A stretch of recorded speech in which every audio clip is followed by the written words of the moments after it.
I'm back. It's not like I've been gone. I just got back from vacation, from Christmas vacation, and had a lot of catching up to do at work. I've been like so busy, I haven't had a chance to video until right now.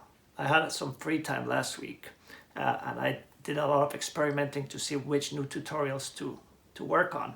And I had a couple ideas which I will show you in a minute. But first, I have a couple Christmas gifts that I haven't even opened. So I want to show you what I got. One of them I hadn't opened because I just didn't want to face it. But we have to open it. And it was a pair of running shoes. They've been in the box since December 25th. It's not like I was avoiding running, but maybe I was. But anyway, I'll do a vlog about the running that you're gonna like because I'm doing something really cool this year. And I'm dressed like this because I went for my first run. I got 1 mile in. And then I just wanted to die. So I'm gonna go take a shower, get cleaned up a bit, and I'll see you in a minute.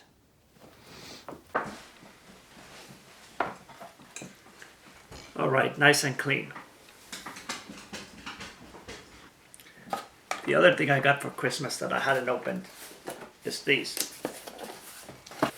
Now I did borrow some of these that I tested and I really liked them, so I went ahead and bought these. My wife bought them for me.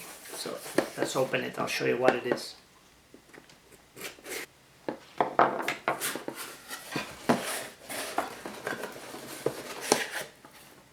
You know what those are? These are Snapchat spectacles. I like to call them snaptacles, right? So these are some sunglasses you wear and they have a camera. And I thought when I tested the other ones that was pretty cool because you get a hands-free camera and it looks where I'm looking. So you get a first-person point of view and your hands are free. So imagine if I'm doing a tutorial and I am assembling something, you're seeing both my hands just like I'm seeing it. So I think it'll add a good dimension to our tutorials. They don't have the best resolution, it's supposed to be HD, but they're pretty good.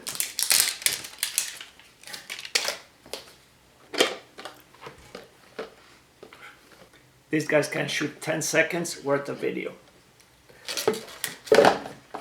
But if you push the button again, it adds another 10 seconds, another 10 seconds. It is designed or perfectly interfaced with Snapchat where you just post and publish your story. However, you can download that story from Snapchat straight into your camera roll where you can use it on all your other applications, Facebook, Instagram, for some of my tutorials or whatever. So they look like this, right? So this is the case, and the case charges the glasses, okay, right there. And you charge the case right there, the little port. It's magnetic. In the little box you get a cleaning cloth, some setup instructions, and a cable. And this connects USB to the case for charging.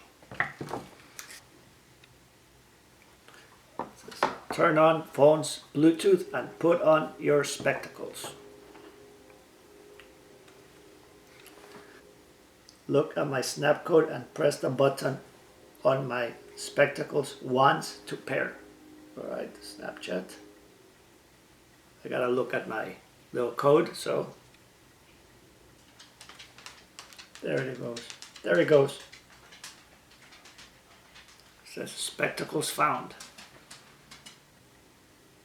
Alright, this thing is paired, so let me show you what I am talking about. So I'm going to look at this and then look at the camera.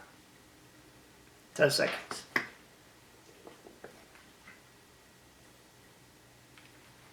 See the camera right there?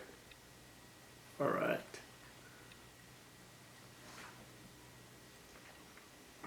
And the footage looks like this.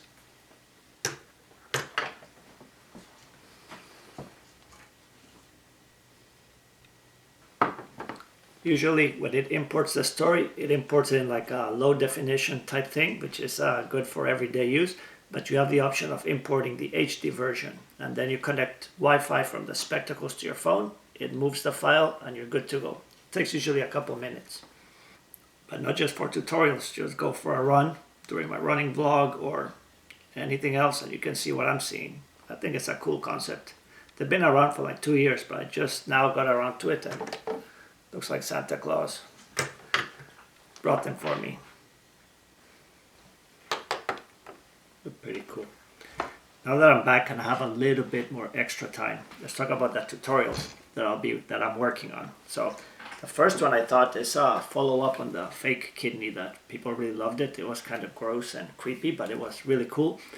I got a message on Facebook from Ellen, and it was a bunch of pictures of steak, cube steak. There was like a rump roast. There was some bones with steak still stuck to it. And I tried to read the message really fast, and I thought, she asked me like, have you tried this? And I'm like, meat? Yeah, I've tried meat before. I used to eat a lot of meat back in the day. But then I read it well, and she said, have you tried this technique to make meat? And I couldn't believe that it was fake meat. So we went back and forth, message back and forth, and she told me how she did it, how she does her imitation meat. And I started practicing last weekend, just testing, and my imagination started going crazy. And the first like little prototype was this guy right here. See, with fat and everything. And it's just a piece of foam. That side, but this side is a steak, and it's rubbery. It's not sticky or anything. Super cool fake meat. So that's one of the tutorials. I'm going to see if we make up a big steak or some sort of organ that has more of this fibrous, muscly meat type texture as opposed to a nice, delicious set of kidneys. They're stuck together. Kidneys, right? So instead of kidneys, steak. So that's one tutorial that we have coming up. Ellen, thank you so much. And she asked that. I said, can you do a tutorial with this technique? And I said, oh, thank you so much. You're awesome. I'm going to do a tutorial. So Ellen, your stuff was really cool. I hope mine is just as cool as yours, or at least gets close. The other thing that I want to do is using one of these paper mache. And here's the story. My first prop, let me go get it. All right, we're back.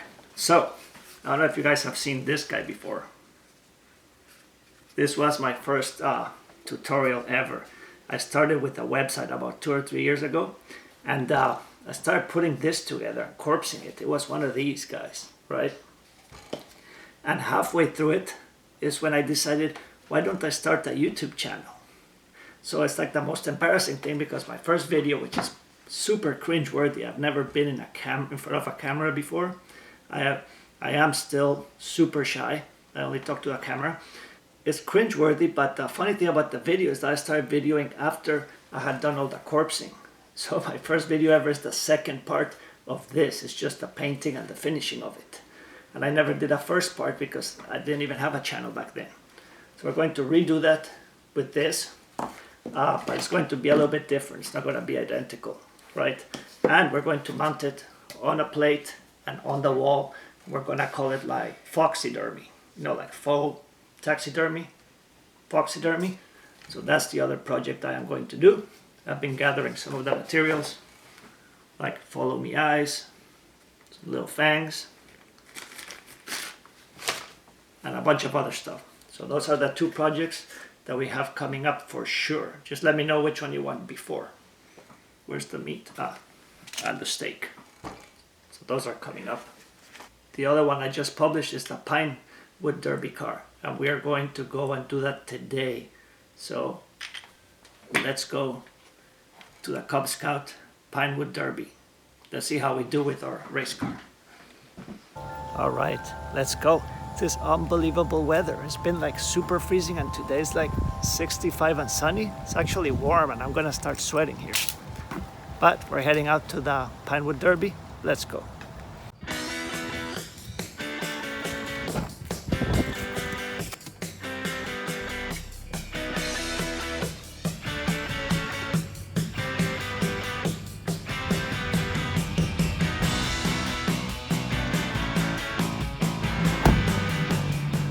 this should be exciting.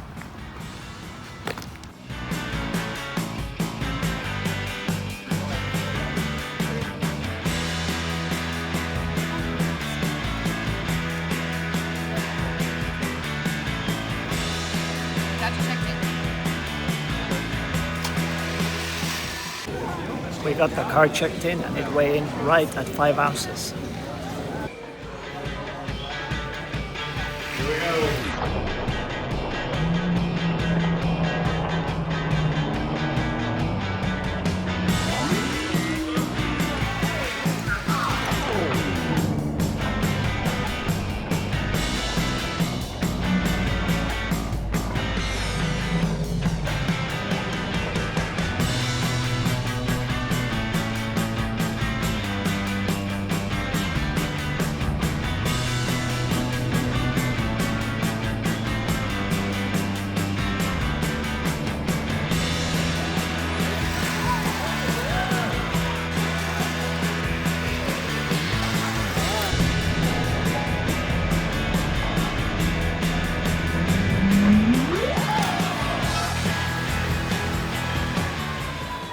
Our car is not the fastest, definitely. Actually, it's pretty slow, but it's one of the kids' favorite.